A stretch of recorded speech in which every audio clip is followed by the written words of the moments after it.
This video I want to address the question, and it's a question that pops up from time to time. It popped up for me actually last week on Facebook. Who owns property? Who owns real property?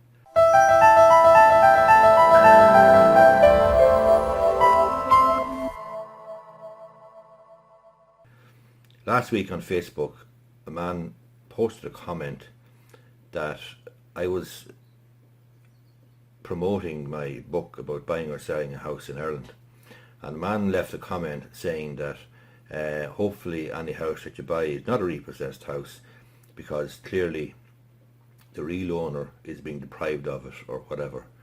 Now that's a completely different argument. It's this argument that somehow if you're unable to pay your mortgage and the house is repossessed, that even though you've been unable to pay the mortgage, that you're still the real owner.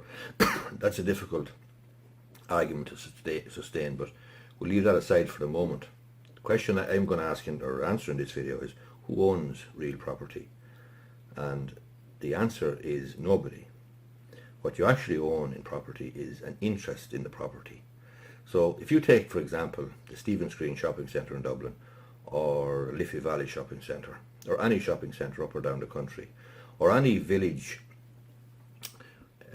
main street where you have a little parade of shops or whatever, you might have, for example, if you take Boots in Liffey Valley, or Marks and Spencer, or Dunnes Stores, or Easton's, in any shopping centre, you're going to have a landlord. So the landlord has the freehold interest in the property.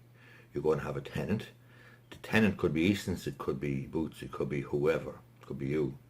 You're the tenant, and you have a leasehold interest in the property.